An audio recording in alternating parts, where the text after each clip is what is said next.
Бүкіл Қазақстанға айтам, әлі біз шулатамыз.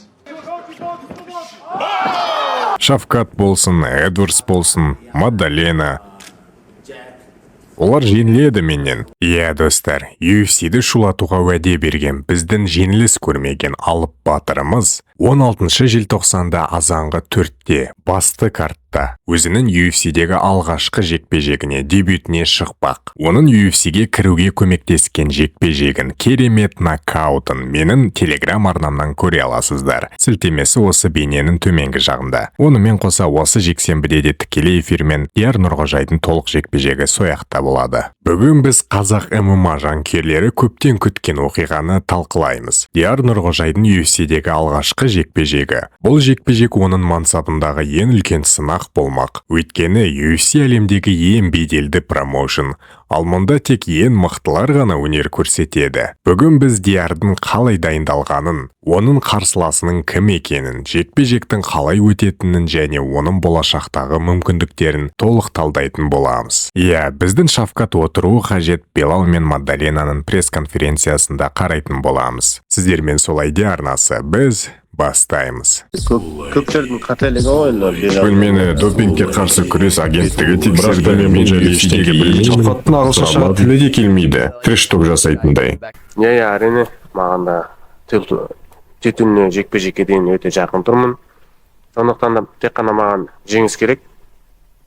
Диар Нұрғожай Қазақстанның аралас жекпе-жек әлеміндегі жарқын жұлдыздарының бірі. Оның ММА-дағы мансабы бірнеше жыл бұрын басталды. Ол бірнеше түрлі промоушндерде жекпе-жек өткізіп, өзін мықты файтер ретінде көрсетті. Оның басты артықшылықтары мықты күрес техникасы, шыдамдылығы және соққыларындағы дәлдік. Диар өзінің карьерасында бірнеше мықты қарсыластарды жеңіп, UFC-мен келісім шартқа отыруға мүмкіндік алды. Бұл Қазақстан үшін үлкен жетістік. Себебі UFC-де қазақ файтерлері аз. Диардың дебюттік жекпе-жегіндегі қарсыласы тәжірибелі файтер. Оның рекорды айтарлықтай мықты. Ол UFC-дің бірнеше жекпе-жегіне қатысып, жоғары деңгейде өнер көрсеткен. Қарсыласының стилі соққы жасауға негізделген.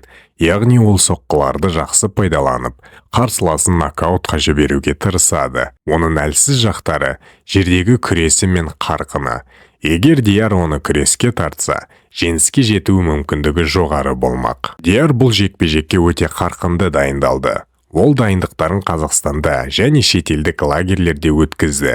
Оның жаттықтырушылары UFC деңгейіндегі жекпе-жектерге арнайы дайындалған мамандар. Диардың спарринг серіктестері де жоғары деңгейдегі файтерлер болды. Ол физикалық дайындылыққа, төзімділікке, қорғанысқа және қарсыласының әлсіз тұстарын зерттеуге көп көңіл бөлді. Диар өзінің күресін жетілдіру үшін әлемнің үздік грэпплинг шеберлерімен де жаттықты. Ал енді менің ойымша жекпе-жек қалай өтпек? Жекпе-жек өте тартысты өтетін секілді. Бірінші раундта екі жауынгерлерде бір-бірін зерттеп, шабуылдарын байқап көреді. Диар қарсыласының соққыларын тиімді бұғаттап, өзінің күшті жақтарын көрсетуге тырысады. Екінші раундта ол тактикасын өзгертіп, қарсыласын партерге алып түсуге тырысады.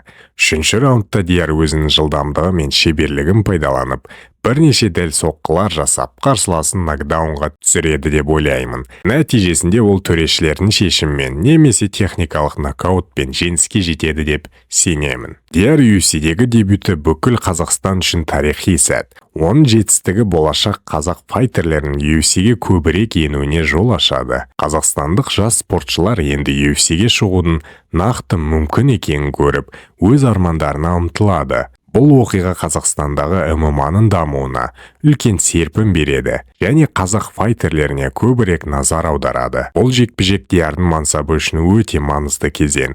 Егер ол жеңіске жетсе, UFC-дегі карьерасы жарқын болмақ. Келесі қарсыластары мықтырақ болады.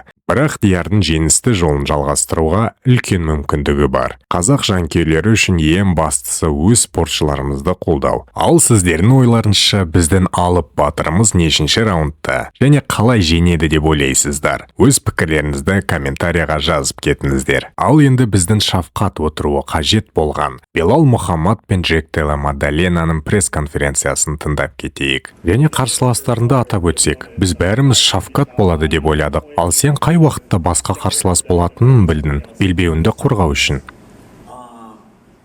Ол белгісіз болды. Олар бізге айтпады. Сосын олар бізге Шавкат шықпайтынын айтты. Ана жігіт, мына жігіт шығады деді. Мен үшін маңызды емес кім.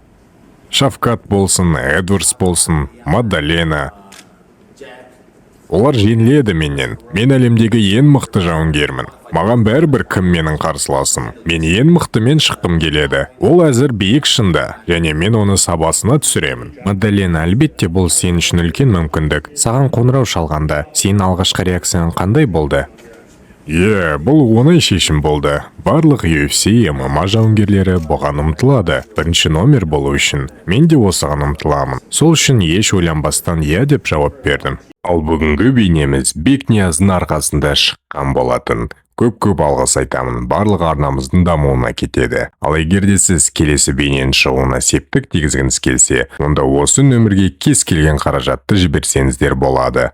Алдын ала алғыс айтамын. Ал сіздердің ойларыңызша Шавкат чемпиондық жекпе-жекті Белалмен өткізе ме, немесе Маддаленамен бе? Кім жеңеді, оны да комментарияға жазып кетіңіздер. Сіздермен болған Сулайди арнасы. Жақсы жаңалықтарда жүздескенше. Қош аман, сау болыңыздар.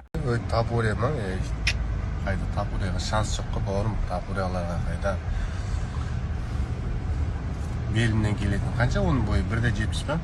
Айта береді ғой. Шықса, мәйлі, аямай қол бұрасың ғондарлар, кішкентайлар. Салмағы да жетпейді, қатқан әңгіме ғой. Нағыл дейді, тренировка как готов. Жайлап демалып атырмыз. Тек қана қыдырыс, басқа не болсын бізде, тек қана қыдырыс, дайындалмаймыз. Шықа сала ота саламыз, болсын үйге қайта саламыз солай. Дайындық вообще жоқ қой бізде. Ош. Жат шыға саламыз, болды, отамыз, қайтамыз. Басқа ештен керек емес қой. Тапуре ма? Қайда Тапуреға шанс жоқ қой, бауырым. Тапуреларға қайда? Белімнен келетін. Қанша оның бойы? 1.70 па? Айта береді ғой. Шықса, мәйлі, аямай қол бұрасың ғондарлар, кішкентайлар.